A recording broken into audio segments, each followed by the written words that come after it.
Hey, what's happening, everybody? This is Cameron Rhodes with the Guided Trip Fly Fishing Podcast, uncensored, of course. Been away for a while. I apologize to everybody who was listening. Hopefully, you will continue to listen after this. But we went to the Smith River. Got some buddies this a couple weeks ago, and we headed out to Montana. Went to the Smith River. Got to float the Smith for 5 days. Fishing wasn't great. But that's the way it goes. We got some good time to hang out with friends and family on the boats and, drink some beer and have a good time. I'm trying to rally up the troops and get everybody together who went and do a big podcast about the Smith River and just, talk about our experience a little bit. I'm working on that, so bear with me a little bit, but we are back. We got some podcasts lined up. We got some ideas lined up. And hopefully we'll be in full force here and we can continue to put them out, as much as we possibly can. But, as I've kind of told everybody, it's just, this is a fun thing I'm doing right now and going with it. And, if we don't have time, we don't have time, but we'll do the best we can. While we were gone, we did pick up a new sponsor, which I'm very stoked about. I don't know if you saw our Instagram post, but, Upslope is now going to help sponsor the show, and Upslope Brewery out of Boulder, Colorado. Amazing group. They hold a 1% for Rivers campaign, which is on their craft lager beer. So if you buy a case of craft lager or even a variety pack with craft lager in it, any craft lager can purchase. 1% goes back to Rivers. 1% goes back to local Trout Unlimited chapters, which is awesome. They are helping to conserve, protect, restore North America's cold water fisheries and watersheds. It's amazing. I'm stoked to be with them, and it's going to be fun to work with them. I appreciate everything they're doing, and that's why we've been working on this whole sponsorship thing, because it's a great company, and obviously they have beer. Beer's great. I like beer. But I like to, conserve as well. So check out Upslope. Buy Upslope Craft Lager. They're awesome. Even if you don't buy it, it's up to you. But I like it. I buy it. It's great beer. It's one of my favorites, not going to lie. It's great. Their craft lager is what I call a great porch pounder as well. You can drink a fair amount of craft lager. So I want to thank them. It's awesome. I'm glad they're doing it. I'm stoked to be part of it. I hope they're stoked to be part of it as well. Sounds like it, hopefully. We're still working with ManCan. If you haven't seen ManCan, ManCans are awesome. I started taking them on the boat. They look like it's a keg style growler for at home brewers, or even taking it to the brewery and having it filled up. But I either take it on the boat full of water or full of beer. It's great for water source. It keeps it nice and fresh. It's not going to get gross in there, if you have it in there for a week or so. And you don't have to use water bottles. Again, I'm moving off that path. I can't stand to buy, packs of water bottles for clients or anybody. So using the ManCan, just filling up water bottle. It's an awesome product. Check out ManCan, mancan.beer. And also you can follow their Instagram. Amazing partner with us, and a great product. So check out ManCan. Get rid of those plastic water bottles and go fill up your ManCan at a brewery. Get some craft beer in there. Take it home. Enjoy it. So I want to thank those guys, our sponsors there, and that's about it for that. Today we're doing a high water talk, hell or high water, talking about fishing runoff a little bit and some of my techniques, what I like to use. I run through it pretty fast. I apologize for that. I apologize multiple times in there, but I do run through it kind of fast. So if you have any questions, don't hesitate. Shoot me an email. Find me on Instagram, Cameron.Rhodes on Instagram. The podcast now is an Instagram page. It's just The Guided Trip. And then my email is theguidedtrip@gmail.com. I want to thank everybody for the emails I have received, and everyone, give me some support on Instagram, and I appreciate that. So this is The Guided Trip with Cameron Rhodes. Check it out. Episode 9, High Water.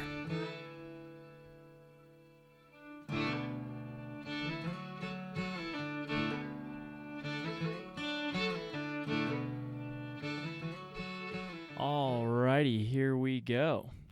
Today we're going to be focusing on high water, muddy water. We're almost here to runoff in Colorado. I'm sure there's places around the United States that are in runoff as well. So it seems about right for us to talk about high water situations. And like I said, off-color situations, muddy water.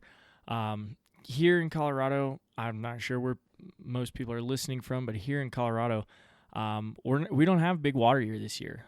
We don't have a lot of snowpack, so it's going to happen quick. It's going to happen fast. But we might as well talk about it, for future years, and just kind of go over it and how I like to do it. I don't mind high water too much. Definitely there's a fine line, when it's going up to 5,000 CFS or so, you're kind of like, it's going to be tough. But, definitely between that 3,000, 3,800, 4,000 range, it still is very fishable. And a lot of people will look at it and go, no, there's no way, dude. It's chocolate milk right now. Well, it is. But, as everybody says, fish got to eat. And there's a couple different ways to go about it. We're going to talk about that. But high water definitely can bring some great opportunities for fishing. And the way I look at it, because it is high water, we can kind of pinpoint those locations where those fish are going to hide.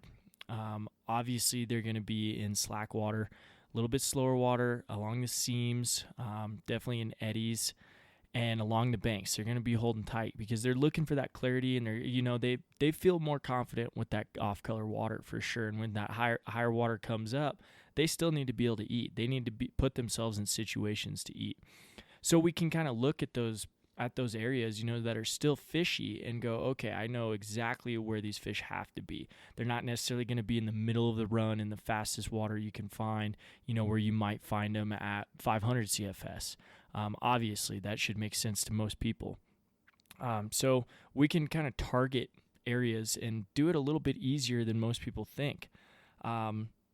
So we already said what everybody says all the time, fish have to eat. They do. So what's the best way to go about it? I like to nymph. I'm a nymph fisherman. Yeah, that's what I do. I drown a bobber all day for the most part when I have to. But in high water, it's pretty tough. You're not going to be throwing a hopper dropper for the most part. You're not going to be throwing dry flies for the most part. There's definitely situations where you can. When people think of high, muddy water, off-color water, immediately they go to streamer fishing. Oh, streamer fishing's got to be insane. It can be. There's definitely opportunities for it. I haven't had the best luck doing it. Maybe it's just because I haven't practiced it in high water as much as everybody else. So I usually stick to nymphing. Occasionally, yes, I'll throw a streamer, and put it in different situations or different areas. But I like to, there's just something about picking some wild bugs and having some fish eat them, whether it's purple, whether it's stoneflies or worms. I understand it's still a worm, but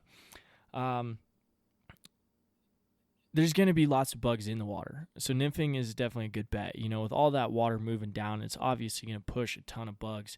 Around here in the Gunnison Valley, we see a ton of stones, ton of worms. Lots of caddis during this time of year. Obviously we're going to have hatching caddis, but the fish can't necessarily see it to rise to it. And it's kind of interesting, we have a massive caddis hatch here, during runoff at times. And it's huge, but the fish just aren't rising, but they still will eat, those attractor caddis nymphs. So keep that in mind a little bit. So there's going to be tons of bugs in the water. The way I like to go about it, if I'm nymphing, obviously I'm going to, first bug I'm going to throw is maybe a size 8 or size 6 stonefly. Pat's rubber legs is my favorite. And then behind that, I'm going to tie that in as my point fly. And I usually do a non-slip loop on that just to give it a little bit more action and it's a little bit stronger. I'll go over this a little bit more in depth too. And then I'm going to go to something like a worm or, I don't know if anybody's ever heard of it, but trip saver fly is a great one. It's a lot like a rubber legs, just a little bit more, it's more of a caddis kind of, pupa type bug, but it's got some good flash to it, some nice dubbing in there. So I'm obviously going to use, flashier bugs, bigger bugs, because we need the fish to see them. We want them to be eating our bugs and not whatever else is coming down. So when you go to pick bugs for high water fishing, definitely think about that a little bit and play around. Sometimes I'll throw, maybe a purple 20-inch or purple Prince Nymph, or, just something different. And I change up my worms a lot too, and I'm gonna go into that here, kind of what I like to use. But I know you're dredging bottom with a bobber and you're throwing worms. You are. But it can be very effective during high water. I've had some great days out there where, you're catching 50, 60 fish and, 3,800 CFS. And you're going, whoa, this is insane. I don't understand why this is happening. Well, if you pick the right area and you have the right bugs on, you can still find fish in any water. They're still going to be there. Just because the water's off color doesn't mean it might not be ideal conditions for it, but they'll be there and you can find them. So we're going to go into more depth of how to find them, and explain what I mean, how I'm rigging up and where I'm fishing and what are the best ways to go about it, the way I go about it. And we're gonna step right into it here. So obviously I already brought up, I'm going to be nymphing. There's a ton of streamer junkies out there that are going to be, oh, well, that's bullshit. Why the hell would you be nymphing? Well, that's the way I like to do it. I don't need to wear out my arm on, 10,000 casts and maybe see one turn of a fish. When I streamer fish, I like to be able to see the fish, and not just, cast out, hope, and pray. So if I'm streamer fishing, obviously I'm looking for that take, and I want to be able to see that fish and be able to manipulate that streamer differently where a fish is going to be able to take it. So I'm not a huge fan of it. I stick to the nymphing for the most part, and what I'm going to do is I usually, depending on CFS, obviously, and kind of clarity, but most of the time I'm going to build my own leader and kind of taper down, maybe to a 2X or a 3X for my first fly. Obviously, you're not worried about, the fish seeing your line if it's muddy water or dirty water or fast. You're not too worried about it much. I'm more worried about, having an expensive day and, losing 24 flies, or having a cheaper day where I lose a couple flies. So I'll go 2 or 3X to that first fly. And then I'm going to taper down to my next fly, depending how I went. If I have 2X to my point fly, I'm going to go 3X to my next fly. If I have 3X to my point fly, I'm going 4X to my next fly. So it just depends on kind of how much crap is in the water and what the clarity's like. And if there's a lot of snags in there, which usually during high water, there are going to be a lot of snags and a lot of debris, and you can't see where you're fishing. You're just kind of hoping you pick the right line and that there's not a big bush sitting down there that just grabs flies all day. So 2X, with that non-slip loop is going to be a very effective method for that point fly, or even 3X, depending on what you like to fish. And then I'm going to tie my biggest bug up top. Like I said, it's usually going to be a Pat's rubber legs to start, a black or brindle, and either 6 or 8. I'm going pretty big on this point fly. And then I'm going to go drop it down to, maybe 18 inches to my next fly, which I said usually to start is going to be a worm. Some of my favorite worm patterns, the G-string worm or the sparkle worm, where it's got that sparkle chenille on it, with a tungsten bead or something just to bring it down even more, is an awesome pattern. I also fish a get down worm. I'm not sure if anybody's heard of that. Basically, it's almost like a snell hook, but it's wrapped with red wire or pink wire or maroon wire, and then you can just put that little heart in there with some thread.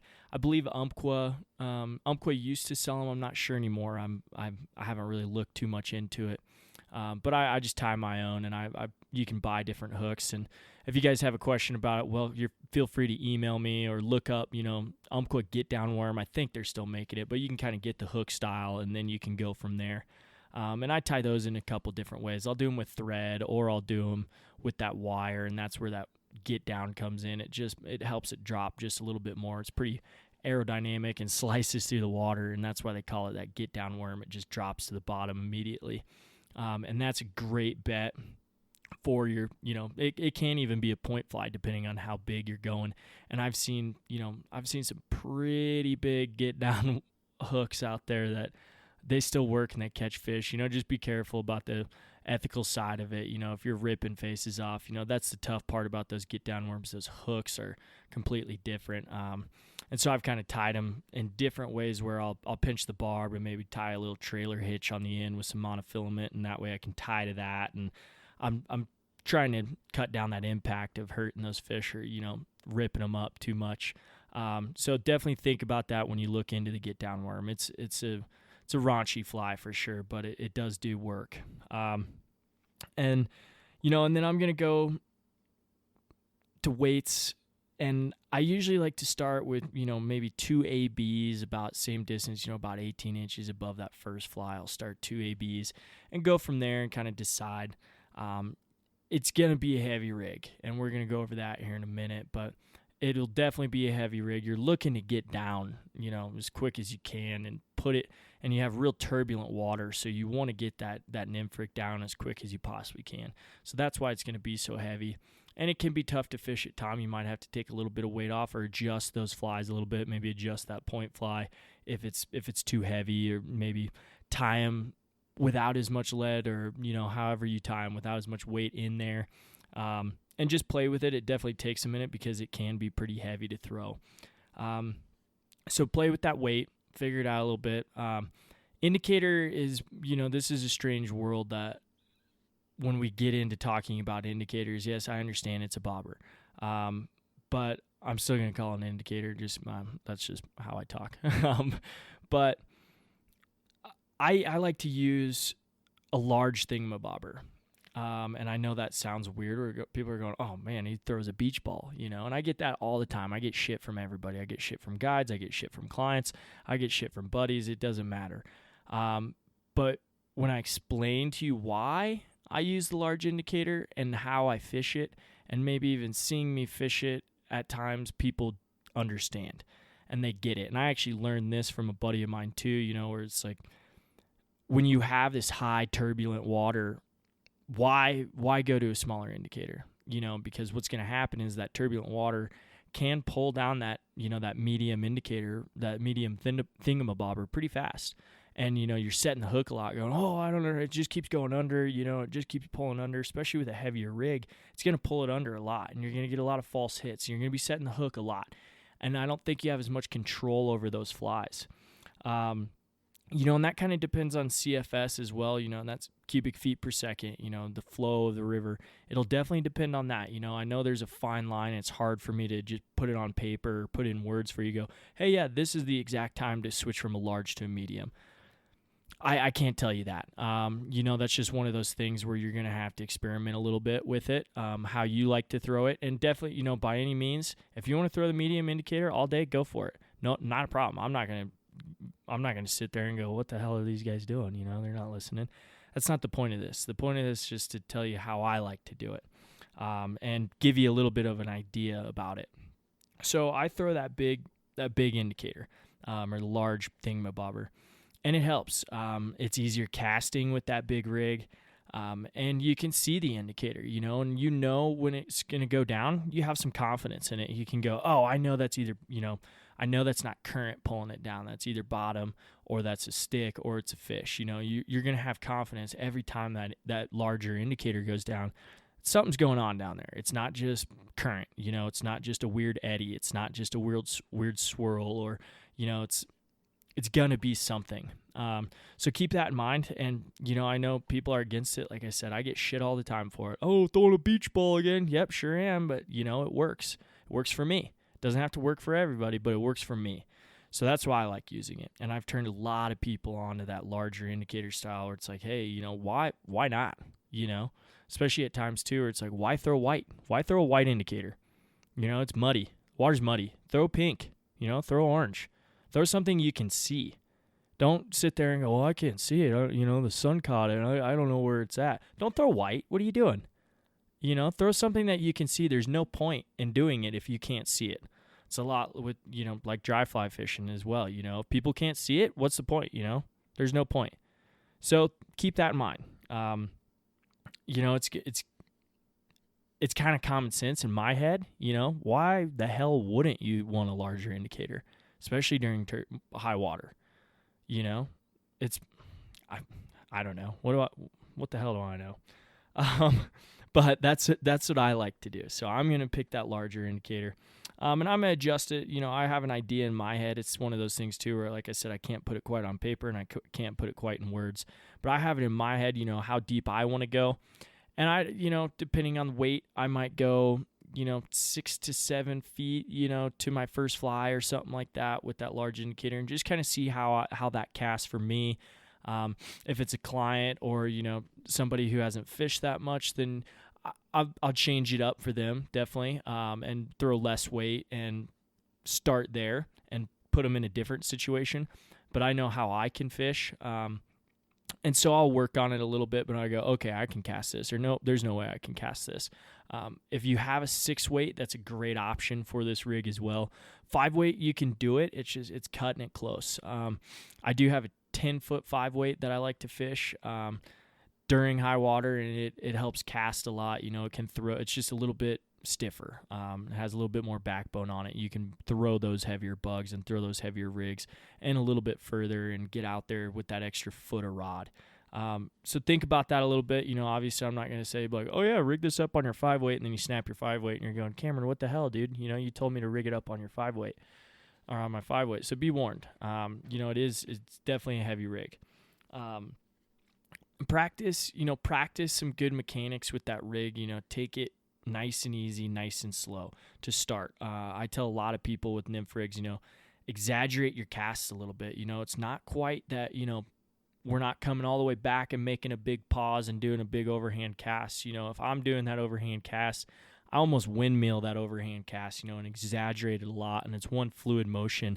And I can shoot it out there. I stick with the roll cast a lot too. Because once you get into this whole realm of all this weight and these heavy bugs, and you got a long leader and a big indicator, and you're trying to make these back casts, it's going to be tough, and you're going to get yourself in a lot of situations where you're tangled, or you're going to smoke yourself in the back of the head. And if you've ever done that, you can definitely shed a tear doing it. I've hit myself in the back of the head with numerous flies and have definitely shed a tear. But if you listen to my last podcast with Ryan, you guys know I do cry a lot, so that'll happen. But don't rush it, take it easy and just get used to it at first. It's going to be tough. And like I said, if you have any questions, don't hesitate to email me. I'll try and get you as many pictures as I can and let you know how I rig it.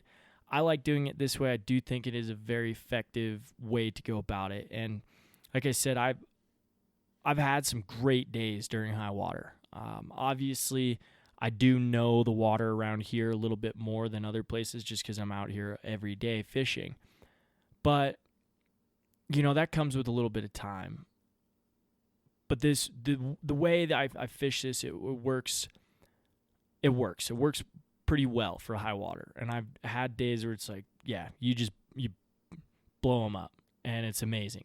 You're going, how am I doing this? It's muddy water. I don't understand. Well, it's pretty simple if you think about it. The fish are still going to be there. They still got to eat. So just break everything down a little bit, think about it a little bit harder. If you know an area and you go, yeah, that's a fishy spot, those fish are probably going to be there still, but you're just going to have to fish to them a little bit differently.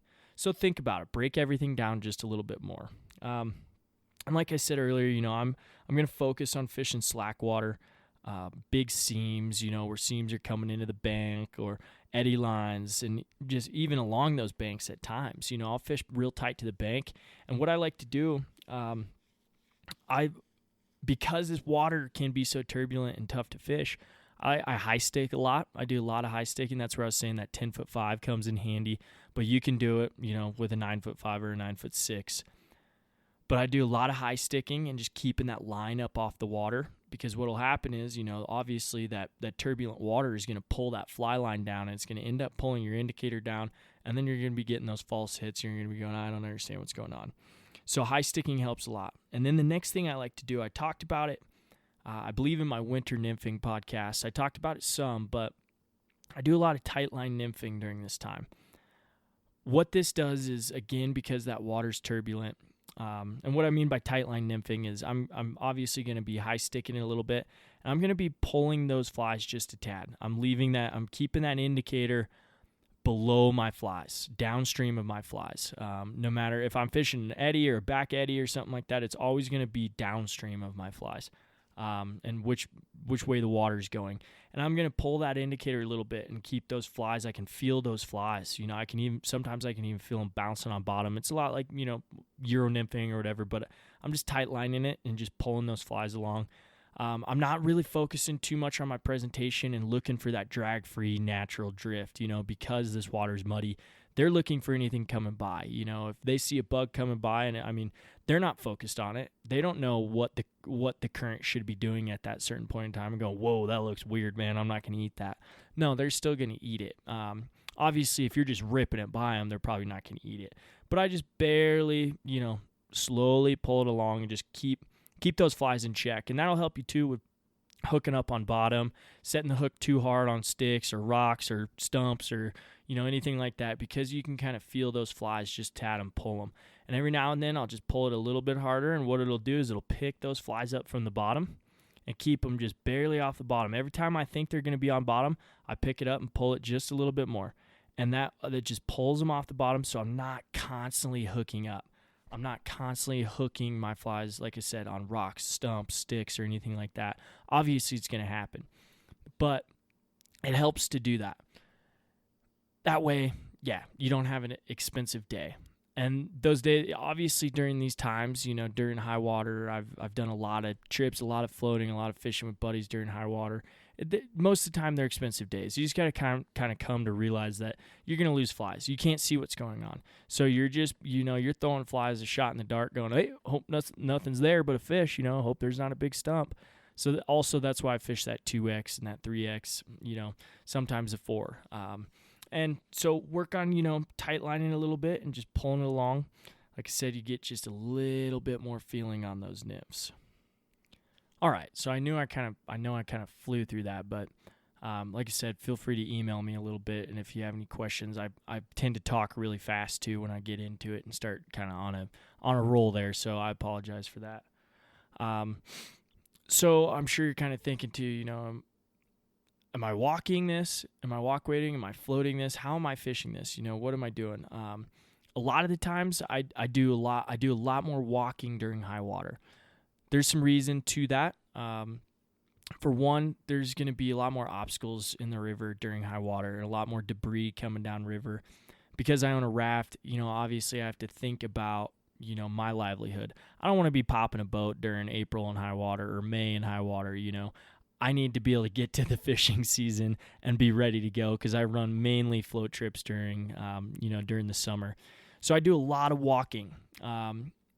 You need a little bit more knowledge, when you're walking, just where you can cross or if you do cross or where you can go.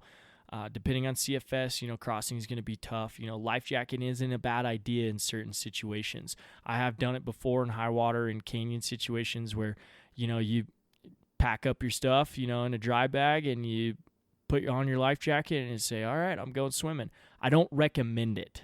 So I'm not telling you to do it. I'm saying that it's not a bad idea. They do make those fishing vests now, that are type 5 PFDs as well. And they got a lot of pockets, for fishing. So if you're getting into boating or anything like that, that's obviously a great idea. Like I said, I'm not condoning you to do this. It's just not a bad idea to have a life jacket. They do save lives. That's what they're for. So think about that if you do plan on crossing. Again, I don't recommend it. I'd say don't do it, actually. Don't do it. But local knowledge, you're going to need a little bit more. Definitely call fly shops, call guides if you know guides, call guide shops, ask them how the river is, ask them if there's anything you should be worried about. There's tons of stuff online where you can look up flows of the river.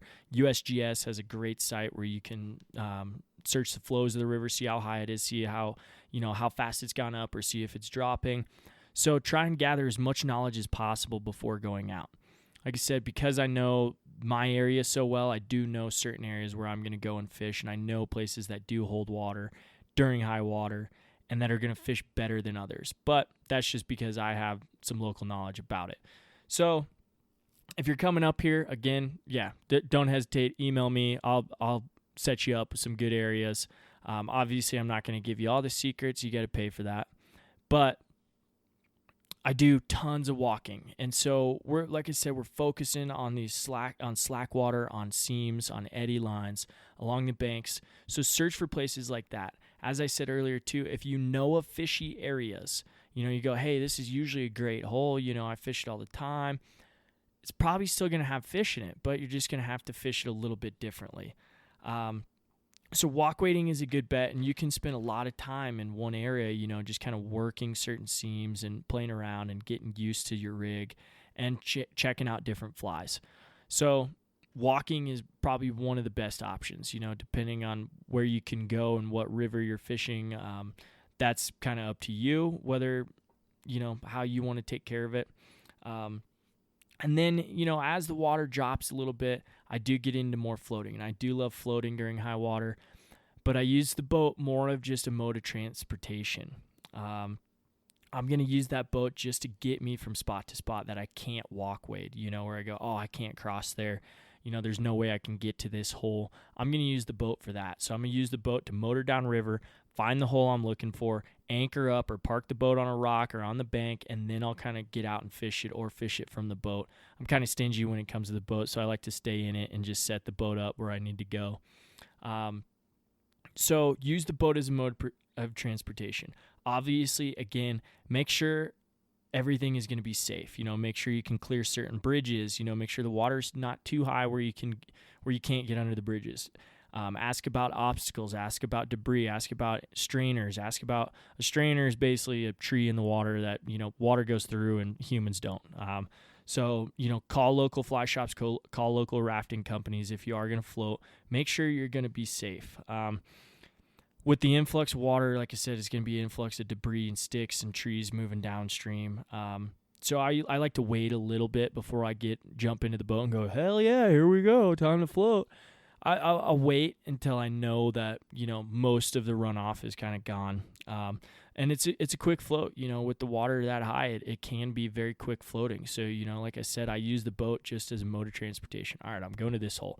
Boom, I'm going to anchor up. I'm going to fish this seam line. I'm going to fish it real close to the boat. Don't be scared. Those fish aren't scared of the boat. They can't see you. Unless you're banging a bunch of rocks coming in or something like that. Most of the time they're not too worried about it.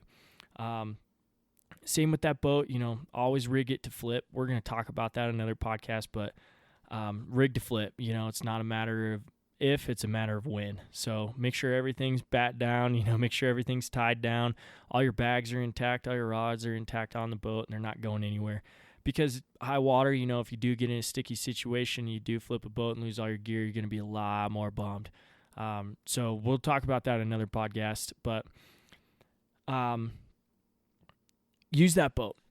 Use it to get to certain areas. It's going to be a great tool. If you have a boat or have access to a boat, or a buddy who has a boat and can row it well, use it. It can be good. But like I said, don't put yourself in unsafe situations. I'm not going to tell you what to do. I'm just saying that it can be used. The boat can be a great tool, especially during, a little bit higher water and being able to get to areas. And you're fishing for the same stuff. You're gonna fish along those eddy lines, along the seams. I don't really fish, as I'm going down. I'm not like, hey, we need to hit this bank. I'll back row real hard for you and let's work this. It's more like, hey, it's gonna be tough to hit on the go. We're moving so fast, so let's just, let's crack open a beer, hang out till we get to the hole, and then let's start fishing. So think about it that way. And you don't have to fish the whole way. I tell a lot of clients that too, like, hey, let's save our opportunities. Let's pick our battles. We don't want to be re-rigging, when we're coming up on a good hole. We don't want to show up to a hole and be like, all right, let's spend, 20 minutes re-rigging both these rods because we snapped off on, something I told you not to do. So think about that, save your opportunities, set yourself up to succeed. I set my clients up to succeed. I set my buddies up as much as possible. Hey, we don't need to fish this right now. Let's wait till we get to a spot. And that's great during high water. Like I said, you can't see anything under there if it's muddy. So don't be, throwing bugs away for no reason. You're just wasting your money. You're wasting bugs or your buddy's money, whoever, or clients. I'm not sure who you're fishing with or if you are fishing with anybody, but think about that a little bit before you jump on a boat and just start throwing flies willy-nilly around.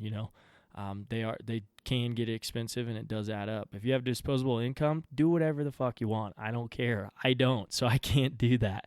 I got to tie my own bugs. So obviously it's going to cost me money. We covered a lot just now. Like I said, I talked really fast about it. I apologize for that, but high water fishing can be awesome. Just think about it differently and fish it differently. But you can catch a lot of fish. If you're going to go streamer fishing, I didn't get into streamer fishing too much. Like I said, maybe it's me. I'm not very honed on it during high water. I don't know. But I don't do it too much. If you're going to look into it, there's tons of articles online about it. Every time this year, people are always throwing high water articles together in magazines, fishing magazines, and on the web. So they're going to be talking about streamers as well. There's tons of info on it online. I'm not the guy to give it to you and tell you the best tactics for it. But if you want to know a little bit about high water nymphing, I got you. So don't hesitate. Shoot me an email, theguidedtrip@gmail.com. My Instagram is cam.rhodes. That's my handle, but we also have The Guided Trip now on Instagram. Some of you follow, some of you don't. That's awesome. I want to take some time. Thank everybody for listening. I know I was gone for a little while, but I'm back, and we're gonna hit it hard here, hopefully. And I definitely appreciate all the emails I've gotten, all the responses I've gotten. I need to respond to a couple of emails, but been trying to get back to everybody as quick as possible. So I want to thank everybody for listening, tuning in. We're doing all right. It's been a good time. So thanks again, guys. You can find this on Spotify, CastBox. If you're already listening, you already know. If you're new to listen, there's a couple different ways you can find it. I usually post it on my Instagram. Don't hesitate to email me as well. Don't forget to follow us on Instagram, Facebook. We don't have a Facebook yet. Actually, I don't know if I will do one. We'll figure it out. Again, appreciate it. Thanks, guys. And here's Sam and Jenny taking us out again.